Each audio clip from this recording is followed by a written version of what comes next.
오늘 말씀은 사무엘하 6장 6절부터 보도록 하겠습니다. 사무엘하 6장 6절부터 11절까지 보겠습니다.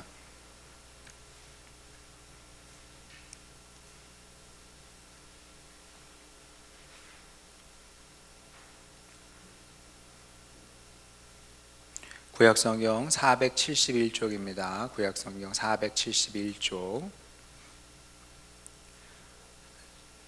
사무엘하 6장 6절부터 제가 봉독합니다. 그들이 나곤의 타작마당에 이르러서는 소들이 뛰므로 웃사가 손을 들어 하나님의 궤를 붙들었더니 여호와 하나님이 웃사가 잘못함으로 말미암아 진노하사 그를 그곳에서 치시니 그가 거기 하나님의 궤 곁에서 죽으니라. 여호와께서 웃사를 치심으로 다윗이 분하여 그곳을 베레스 웃사라 부르니 그 이름이 오늘까지 이르니라. 다윗이 그날에 여호와를 두려워하여 이르되 여호와의 궤가 어찌 내게로 오리오 하고 다윗이 여호와의 궤를 옮겨 다윗성 자기에게로 메어 가기를 즐겨하지 아니하고 가드 사람 오베데돔의 집으로 메어 간지라. 여호와의 궤가 가드 사람 오베데돔의 집에 석 달을 있었는데 여호와께서 오베데돔과 그의 온 집에 복을 주시니라. 아멘.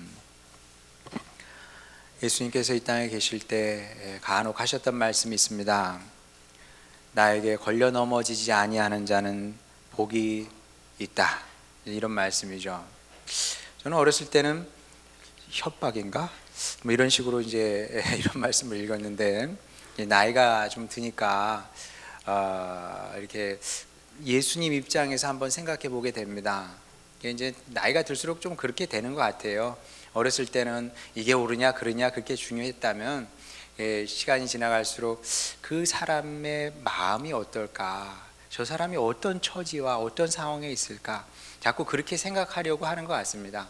예수님을 볼 때도 예수님의 말씀도 중요하지만 그 말씀하실 때 그 맥락은 무엇인지, 그 말씀하실 때 기뻤을지 아니면 근심이 되셨을지, 슬프셨을지, 화가 나셨을지, 뭐 상황마다 다 다르거든요. 그러니까 말씀만 볼 것이 아니라 이 배경을 자꾸 보게 된다는 거죠. 자, 예수님께서 이 말씀을 하셨습니다. 나에게 걸려 넘어지지 아니하는 자는 복이 있다. 이 말씀을 하실 때 예수님이 어떤 기분이셨을까요? 여러분 어떻게 생각하십니까? 어떤 의미로 하셨겠습니까? 어떤 그 생각으로 하셨겠어요? 제가 생각할 때는 이 말씀을 하실 때 예수님께서 한없이 석을 푸셨을 것 같아요. 뭐 경고 차원에서 하신 말씀이 아니고요, 협박을 하려고 하신 말씀이 아니고요, 정말 석을 푸셔서 슬픔에 겨워서 하신 말씀이라고 생각을 합니다. 그럴 수밖에 없는 것이 예수님께서 이 땅에 오실 때 걸림돌이 되려고 오신 건 아니잖아요. 저는 여러분 인생에 걸림돌이 되려고 목회를 합니까? 여러분이 저 때문에 걸려 넘어졌다 그러면은 제 기분이 어떨 것 같아요? 머리털을 뜯고 싶겠죠. 예수님은 이 땅에 걸림돌이 되려고 오시지 않았습니다. 도우려고 오셨고, 살리려고 오셨고, 축복하려고 오셨고, 구원하려고 오셨다는 거죠. 그런데 예수님은 그런 의도를 가지고 이 땅에 오셨는데 적지 않은 사람들이, 사실은 많은 사람들이 예수님에 걸려 넘어졌습니다. 누가 그랬습니까? 대제사장이 그랬고, 바리새인들이 그랬고, 서기관들, 또 사두개인들이 그랬습니다. 그러면 그런 사람들만 걸려 넘어졌냐? 그렇지 않습니다. 요한복음에 보면, 우리 요한복음 강의할 때 여러분 기억나시겠지만 예수님의 제자 그룹에 속한 사람들도 시간이 지날수록 하나 둘씩 예수님을 떠나기 시작을 했습니다. 예수님께서 슬프셨죠. 얼마나 슬프셨겠습니까? 아니, 당신을 떠나서 슬픈 것이 아니라 구원의 길을 걷어차니까 그 사람들이 불쌍해서 석을 푸셨죠. 근데 그건 예수님도 어쩔 수 없어요. 떠나가는 걸 그걸 뭐 어떻게 합니까? 잡는다고 잡아지겠습니까? 오죽하면 아리랑 아라리요, 나를 버리고 떠나는 이는 심리도 가서 말병 난다 그러죠. 그게 무슨 얘기겠어요? 잡을 수만 있다면 잡고 싶은데 잡을 수 없다는 걸 아는 거예요. 그러니까 협박이라도 해서 붙잡아 놓고 싶은 거죠. 예. 어서 이런 해석 들어본 적 있으세요? 이런 의미예요. 이런 의미에서 그 아리랑이 이게 만들어진 겁니다. 물론 제 해석이니까 어디 가서 이게 맞다고 막 구기진 마세요. 예수님도 잡아서 될 것 같으면 잡죠. 그러나 사람 마음이 잡는다고 되겠습니까? 너무 마음이 안 좋으셔서 12제자 그룹, 이게 가장 가까이 지냈던 사람들 아닙니까? 그 12제자를 향해 물으시죠. 너희도 나를 떠나려느냐?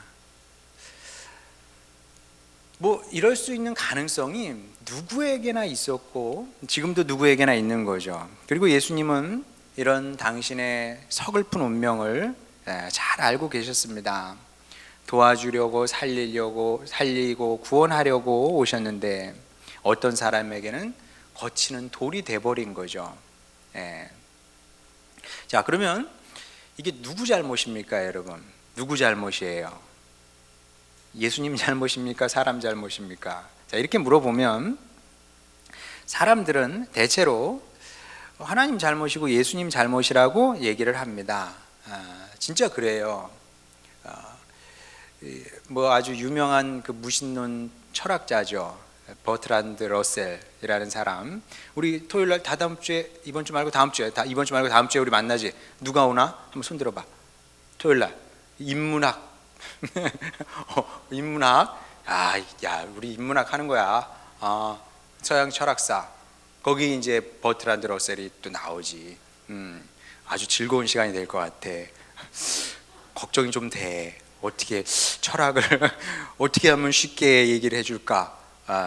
근데 뭐 하여간 그건 나중 얘기고, 그 버트란드 러셀이라는 아주 위대한 철학자가 있죠.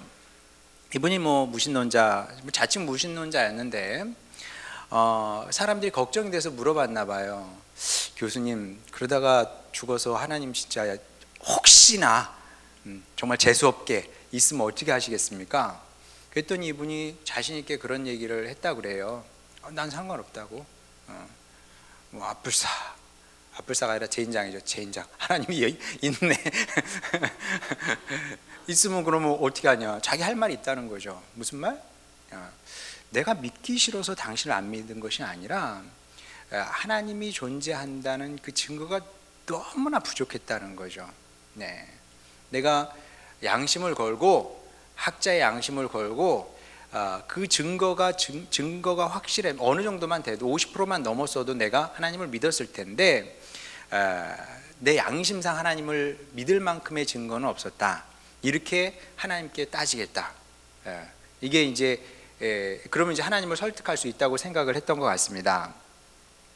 물론 지금 대단히 후회하고 계시겠죠. 돌아가셨는데 돌아가신 지 한참 되셨죠.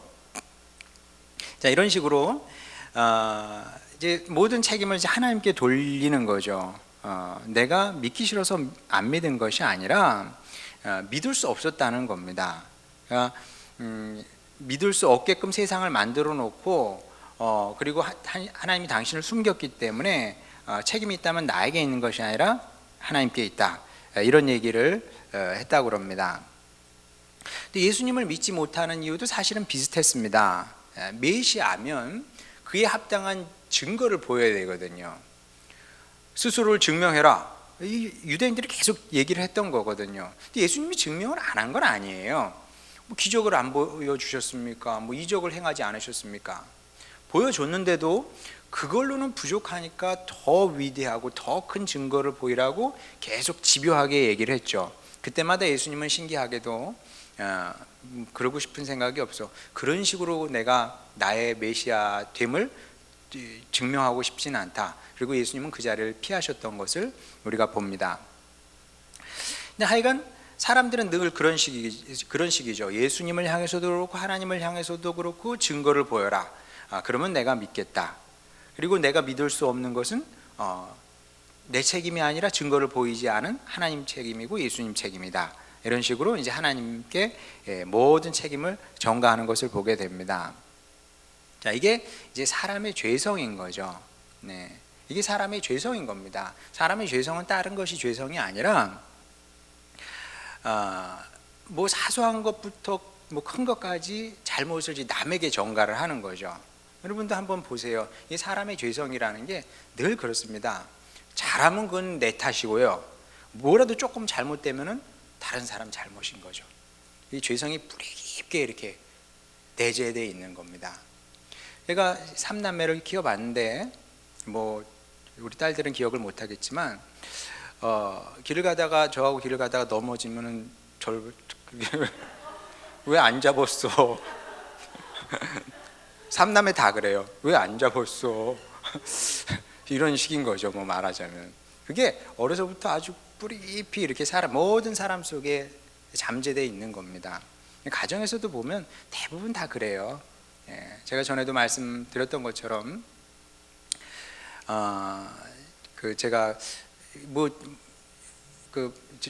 제 세대는 다 아는 얘기입니다만은 시골에서 부모님들이 식사를 하고 나시면 꼭 커피를 드시잖아요. 그러면 뭐 커피 한 스푼 반, 그 다음에 프림 둘, 설탕 둘 이렇게 해가지고 타서 먹는 요즘은 이제 그렇게 잘 안 먹습니다만은. 근데 저희 어머니 특징이 뚜껑을 잘 안 닫아 놓으세요. 바쁘셔서 살짝 돌려만 놓는 거죠. 커피 좀 타라 그래서 타다가 이제 설탕을 제가 이렇게 뚜껑을 들었네. 살짝 닫혀 있기 때문에 어느 정도까지는 따라오다가 중간에 퍽 하고 떨어진 거죠. 뭐 딱 어떤 상황인지 파악이 될 겁니다. 이제 거기서 싸움 아닌 싸움이 나는 거죠. 저희 어머니는 저한테 칠칠치 못하게 그걸 떨어뜨렸다고 그러고, 엄마 그게 아니라 엄마가 안 돌려서 그래요. 또 저희 아버지는 둘 다 잘못이야, 둘 다 잘못. 뭐 이런 식으로 결국 내 잘못은 아무도 없어요. 사람은 내 잘못이라는 얘기를 하기가 그렇게 어려워요. 그래서 이제 어떤 장로님이 그런 얘기를 하시더라고요. 하셨다 그럽니다. 장로님 아들이 목사 안수를 받게 됐대요. 그래서 아버지 평생 교회 생활 하셨는데 저는 어떤 목사가 될까요? 그랬더니 장로님이 그런 얘기를 하셨대요.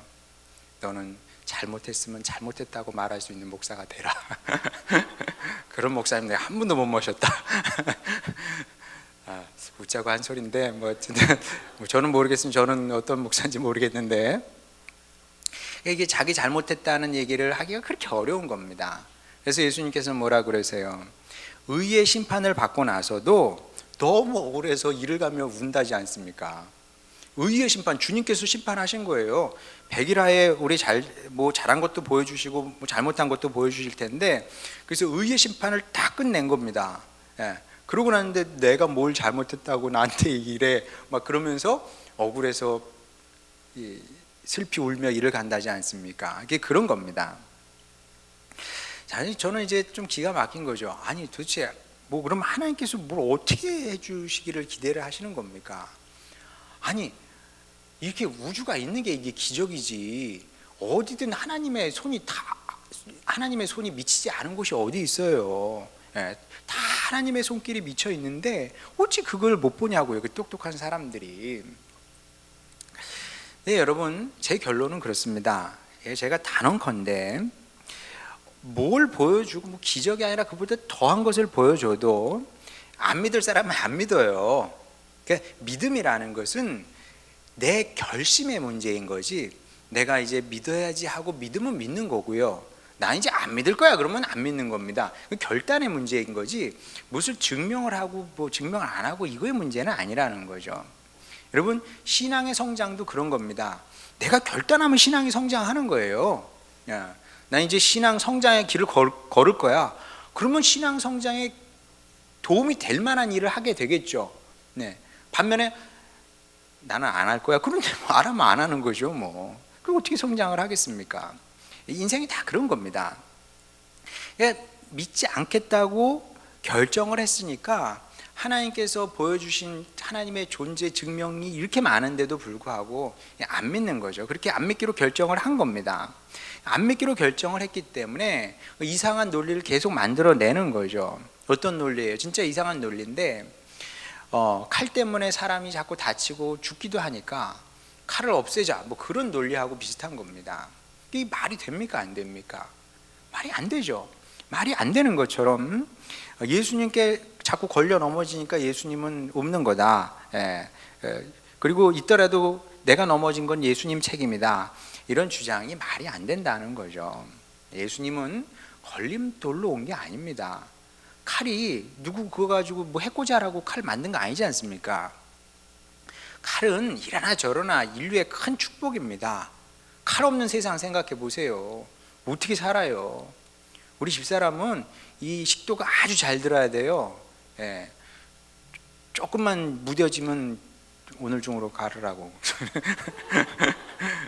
보면 이게 썩썩 소리 날 만큼, 좀 걱정이 될 만큼 이렇게 잘 들어야 이게 좋아하거든요. 아니면은 요리하기 힘들다고. 위험하죠. 위험하지만 그래야 또 이게 도움이 되고 유용하고 그런 게 칼 아니겠습니까? 칼은 축복입니다. 마찬가지로 칼이 큰 축복이면 예수님은 절대 축복인 거죠. 자, 그런데 사람들이 이상한 논리를 만들어서 이 절대 축복을 걷어차 버린 겁니다. 그래서 이것을 가리켜서 성경이 죄 중에 가장 큰 죄다 이렇게 말씀을 하는 겁니다. 근데 이제 본문도 이제 이와 비슷한 맥락의 이야기를 하고 있는데요. 자, 오늘 말씀을 읽어보면 언뜻 이 법궤가 저주의 통로처럼 보입니다. 그렇죠? 이게 지금 처음 있는 일도 아니고 지금 얼마 전에도 이런 일이 일어났거든요. 아니, 법궤만 나타나면 이게 뭐 좋지 않은 일이 생기는 겁니다. 뭐 6절 7절 뭐 안 읽어봐도 우리 지난번에 읽은 말씀인데 하여간 웃사가 법궤 때문에 죽게 되지 않습니까? 자, 이 모습을 보고 다윗이 어떻게 반응하는지 9절 한번 보겠습니다. 다윗이 그날에 여호와를 두려워하여 이르되 여호와의 궤가 어찌 내게로 오리요? 이렇게 반응을 하죠.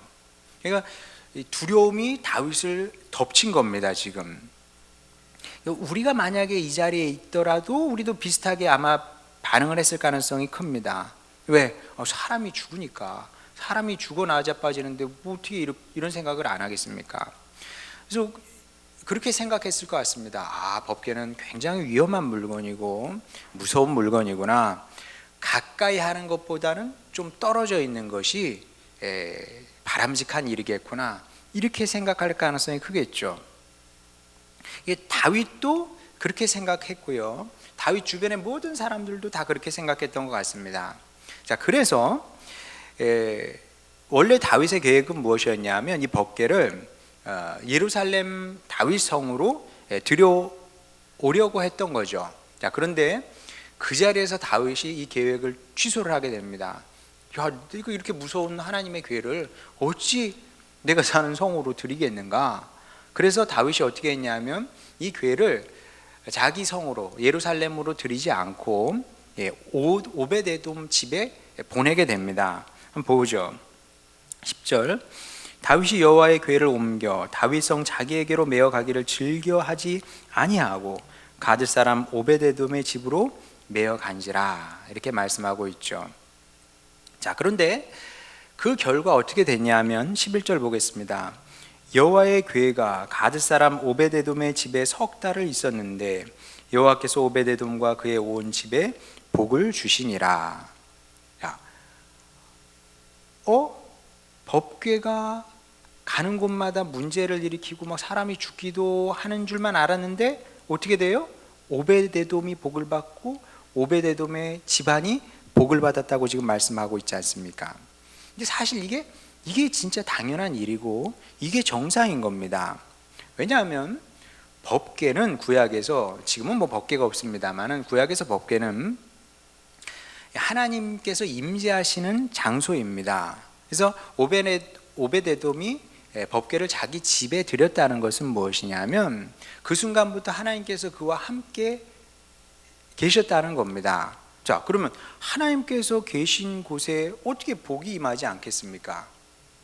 자연히 복이 임하겠죠.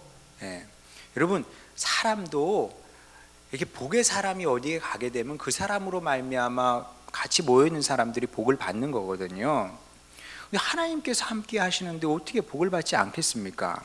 당연히 복을 받게 되죠. 그러니까 원래 이게 자연스러운 겁니다. 하나님의 법궤는 저주의 통로가 아니라 축복의 통로였던 거죠. 당연한 거 아니겠습니까? 자, 그런데 우리가 이제 이 말씀을 보면서 이제 10절에서 특히 10절에서 우리가 유심히 주의해서 봐야 되는 단어가 하나 있습니다. 자, 다시 한번 보게 되면 10절에 다윗이 여호와의 궤를 옮겨 다윗성 자기에게로 메어가기를 즐겨하지 아니하고 가드 사람 오벳 에돔의 집으로 메어간지라. 이 가드 사람이라고 그러죠. 가드 사람. 누가 딱 생각나는 사람 없으세요? 어디서 많이 듣던 지명이잖아요, 여러분. 네. 가드 사람 중에서 이 오베데돔보다도 훨씬 더 유명한 사람이 있죠. 누굽니까? 네. 잘 모르시죠? 그래서 이제 목회자가 필요한 겁니다. 골리앗이 가드 사람이에요. 그러면 오베데돔과 골리앗은 동양 사람이네. 근데 골리앗이 어느 나라 사람이에요? 블레셋 사람 아닙니까? 좀 충격적이지 않아요, 여러분? 하나님의 궤가 뭐 그냥 이방인도 아니고요. 이스라엘 사람들이 그렇게 혐오했던 블레셋 사람 집에 머물렀다는 것도 이게 충격적이고, 그리고 법궤가 그 블레셋 사람 집에 머무는 동안에 하나님의 축복이 그 집에 임했다는 것도 놀랍죠. 이게 뭘 의미하겠습니까? 사실 뭐 우리가 이스라엘 민족주의를 얘기합니다만은, 그래서 이스라엘 사람들은 민족주의자일지 모르겠습니다만은 하나님은 그렇지 않습니다. 이스라엘 백성들이 출애굽을 할 때, 제가 몇 번 설교하면서 출애굽기 말씀을 보여드린 적이 있는데, 그 이스라엘 백성 가운데는 이방 민족도 많이 섞여 있었습니다. 그러니까 이게 뭐 순혈주의, 이스라엘 백성들의 순혈주의, 이스라엘 백성들의 순혈주의는 있었을지 모르지만 하나님은 그렇게 생각하지 않았습니다. 하나님은 열린 공동체를 원하셨던 거죠. 누구나 다 와. 누구나 다 와. 그래서 하나님을 믿고 주님 안에 거하기만 하면 그로 말미암아 뭐 피부색이든 인종이든 뭐 이런 거 아무 관계 없습니다. 누구나 다 주님으로 말미암아 복을 받는 길을 이미 구약에서 활짝 열어놓고 계셨던 거죠. 블레셋 사람도 괜찮아요. 사실은 이스라엘 사람들 볼 땐 충격적인 말씀이죠. 뭐? 블레셋 사람? 뭐가 문제냐? 그가 나를 받아들이고 나를 섬기는데 그럼 그가 내 백성이 되는 거야. 이런 말씀을 하고 있는 겁니다. 자, 그러면 왜 멀쩡한 우사는 저주를 받았냐? 지난주에 우리가 나눈 말씀이죠. 하나님을 대하는 법궤가 문제가 아니라 사실은 하나님을 대하는 그의 자세에 문제가 있었던 겁니다. 바리새인의 자세와 예수님의 제자들의 자세가 다르지 않습니까? 그 차이를 생각하면 될 것 같습니다. 우사는 바리새인의 자세로 법궤를 다뤘겠죠. 안 봐도 삼천리죠. 반면에 오베데돔은 예수님의 제자들의 자세로 법궤를 다뤘을 겁니다. 그래서 법궤가 오베데돔에게는 구원과 축복의 통로로 작용했던 것이고요, 우사에게는 멸망과 저주로 작용했던 것입니다. 법궤는 잘못이 없습니다. 법궤는 선한 것이고 축복과 은혜의 도구인 거지, 법궤가 도대체 무슨 잘못이 있습니까?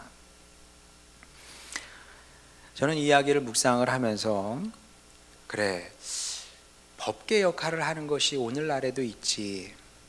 법궤 역할을 하는 것이 오늘날에도 있습니다. 그게 뭘까요, 여러분?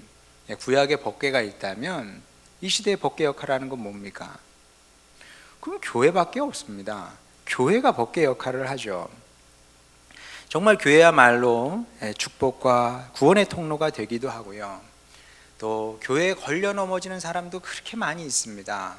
물론 교회가 다 잘한다고 말하고 싶지는 않습니다만은 교회가 잘해도 교회에 걸려 넘어지더라고요. 그래서 이 교회가 정말 그 법궤와 정말로 비슷한 역할을 하는 것을 보게 되는데, 그래서 저 또한 이 사실을 늘 염두에 두고 이제 목회를 하고 있습니다. 늘 그런 바람을 가지고 있죠. 그런 기도를 합니다. 주님, 정말 아무도 우리 교회에 걸려 넘어지는 일이 없기를 원합니다. 아무도 한 사람도 걸려 넘어지지 않게 하여 주시옵소서. 특히 목회자 때문에 걸려 넘어지는 그런 참 비극적인 일은 없기를 원합니다. 그렇게 기도를 하죠. 그래서 뭐 그렇게 간절히 바라고 소망을 합니다.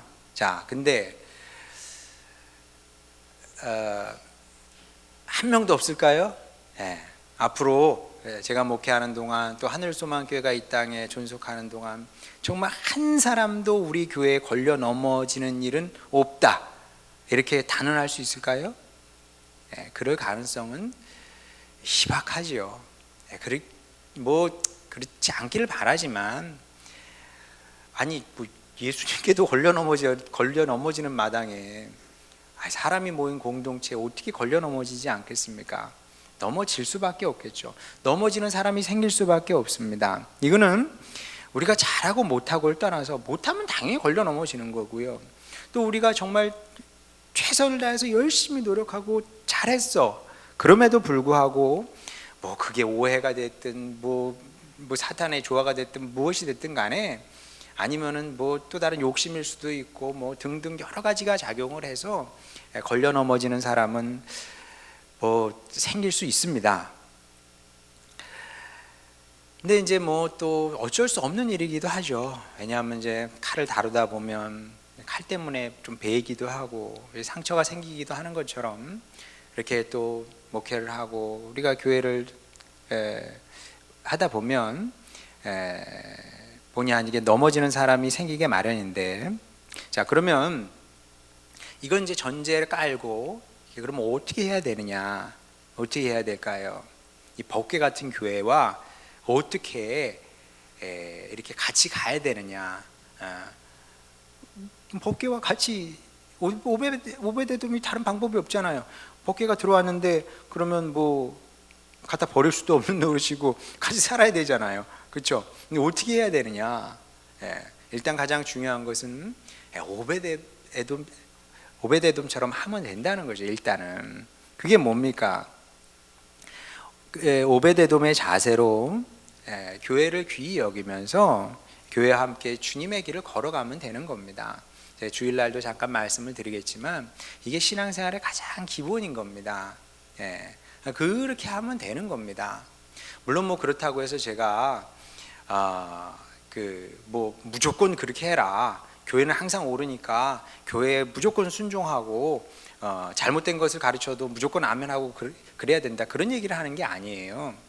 만약에 정말 그런 것이 있다면 목회자가 성경과 반대의 가르침을 얘기를 합니다. 아니면은 뭐 목회자가 교회 돈을 유용할 수도 있고요, 아니면 뭐 범죄 행위가 있을 수도 있고, 그런 경우에는 뭐 나서서 일을 처리할 수도 있는 것이고, 뭐 교회를 떠날 수도 있고, 이 교회는 정말 아니야 하면 교회를 떠날 수도 있는 거죠. 근데 그런 경우가 아니라면 뭐 대체로 교회를 귀히 여기고 교회가 하는 거 같이 해가면서 따라가면 되는 겁니다. 그러면 자동으로 복의 사람이 됩니다. 정말로. 마치 오베데돔이 자기가 뭘 했는지도 몰라. 그냥 법궤하고 같이 있었는데 복을 받지 않습니까? 그런 겁니다. 우리도 순전한 마음으로 교회를 귀히 여기고 교회와 함께 이렇게 삶을 사는 거죠. 일상을 살아내는 겁니다. 그러면 복은 교회를 통해서 오는 겁니다. 뭐 어디를 통해서 복을 얻으려고 그러세요, 여러분?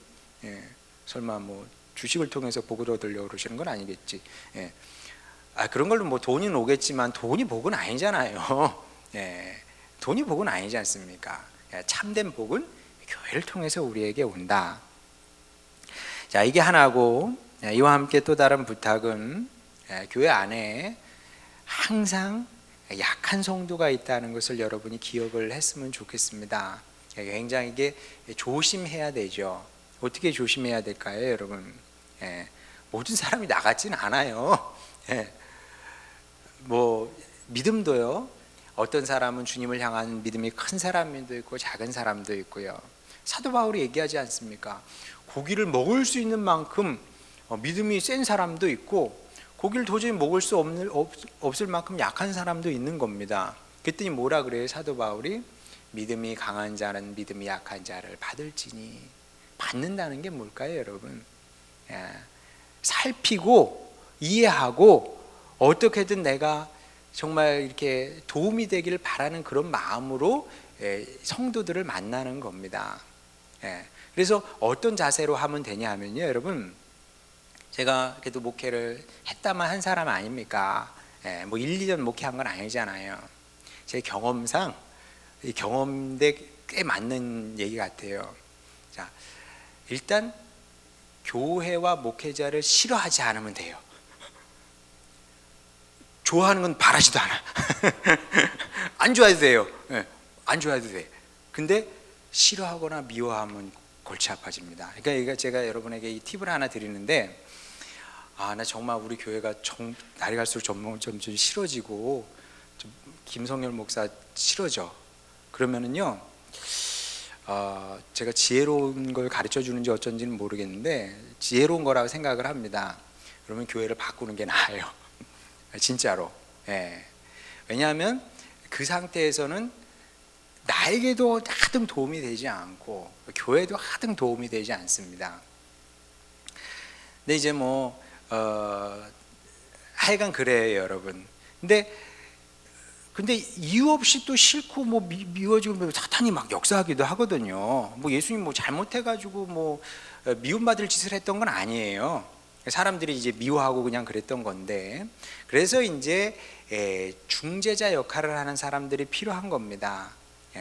제 경험상 미워하고 싫어하지 않는 이상 교회에 이렇게 잘 이렇게 머물러 있으면 시간이 지나면 신앙은 성장합니다. 얼만큼이라도 성장을 해요.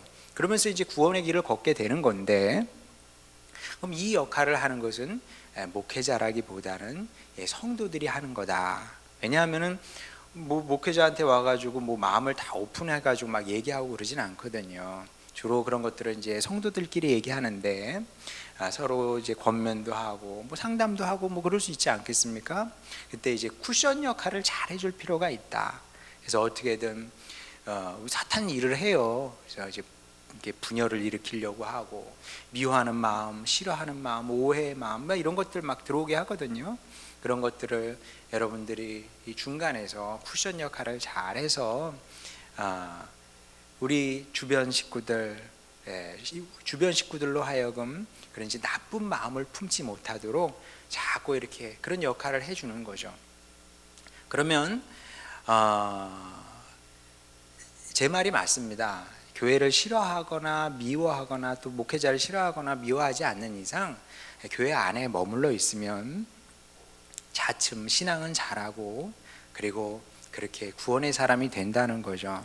그래서 이제 새로운 한 해가 이제 밝았는데 첫 번째 예배입니다만은 올 한 해 그 두 가지를 여러분이 잘해줬으면 좋겠습니다. 하나는 다시 말씀드리지만 교회를 귀히 여기고 교회와 동행한다. 제가 대단한 걸 여러분에게 요구하는 거 아니지 않습니까? 그냥 교회와 함께 산다.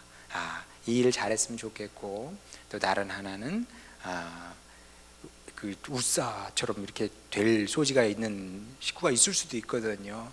죽게 두면 안 되잖아요.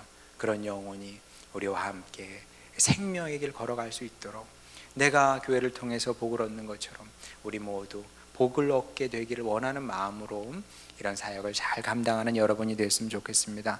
그래서 오벤 에돔 같은 복의 사람으로 잘 살아내고 잘 쓰임받는 그런 복의 사람으로 날마다 변화 발전하는 여러분 모두가 되시기를 주님의 이름으로 축원합니다.